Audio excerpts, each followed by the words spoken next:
What should we do when someone attacks us physically? Can a person or a country use force in order to protect himself or his country?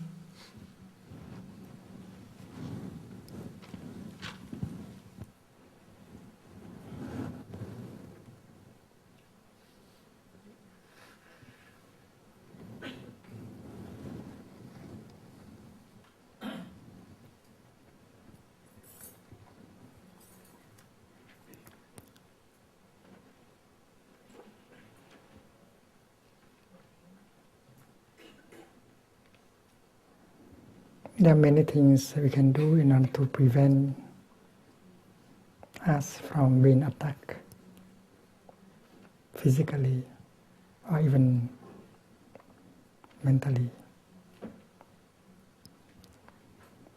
By that I mean that we don't just wait until we are attacked in order to ask the question as what kind of response we should have.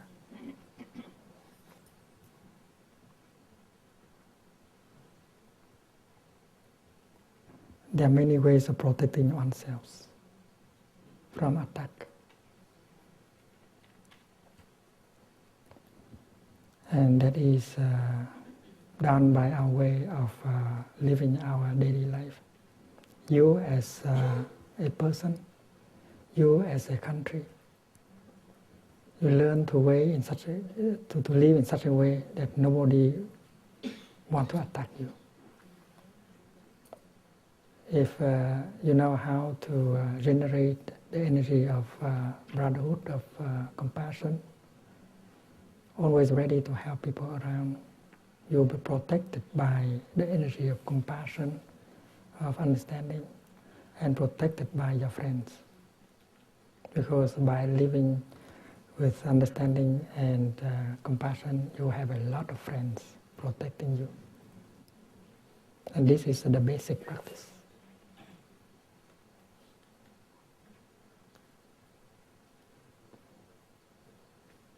That is why we should not wait until there is an attack in order to learn how to react.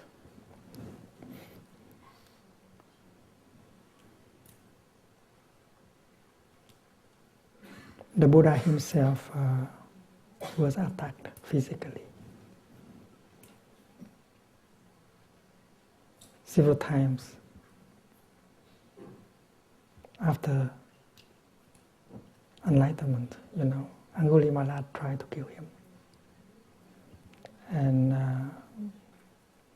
Devadatta and others tried to kill him.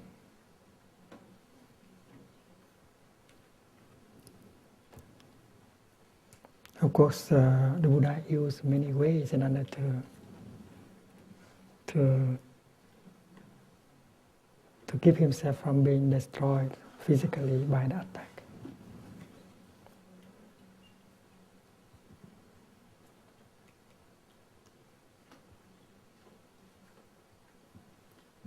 The Buddha, when he was a young man, he was very, very versed in martial art.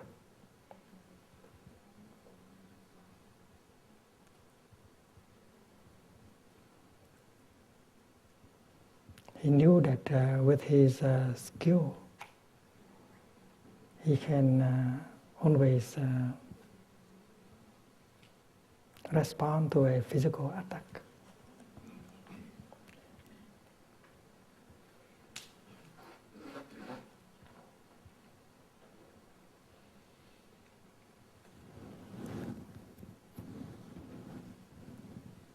We can learn like him. We practice Qigong and other non-violent ways of protecting ourselves.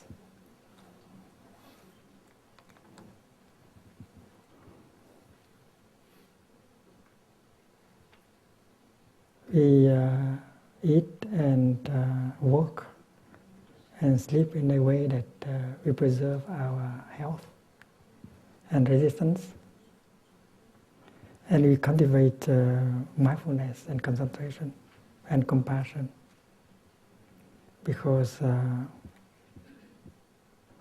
mindfulness, concentration, and compassion can protect you.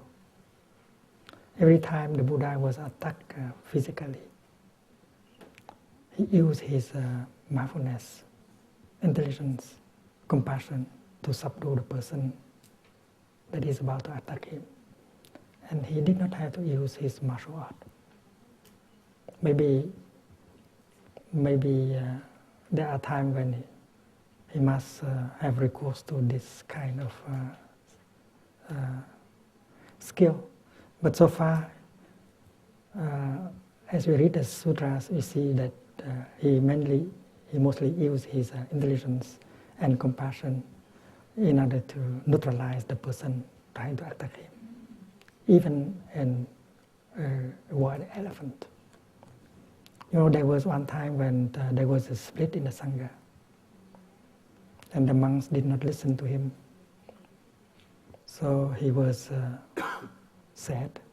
You know, a teacher has the right to be sad when his students do not live peacefully with each other.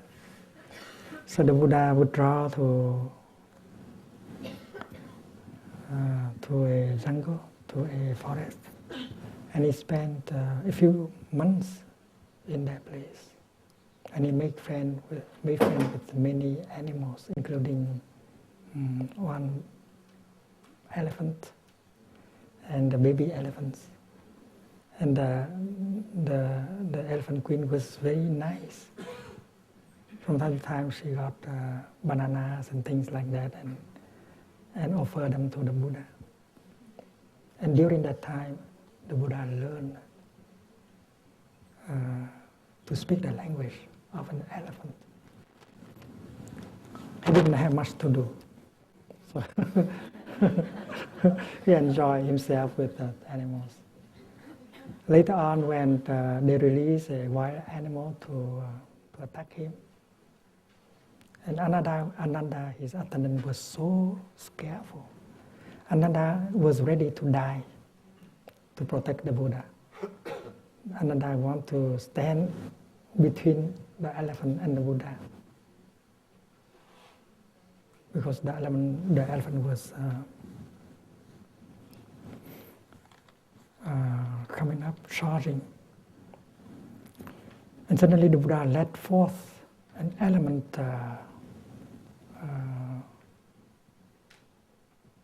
how you call it? Call. Let forth an elephant call. Exactly like the voice of the elephant queen. That kind of reaction was quite natural. And when the wild animal heard like that, he stopped. And the Buddha advanced with his hand. The elephant kneels down, and the Buddha touched him with compassion. That is a story that we can read in the sutras.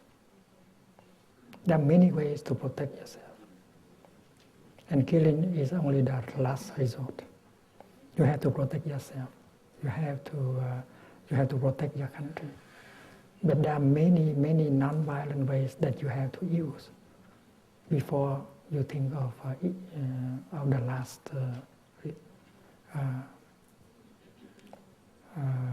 mean, which is violence.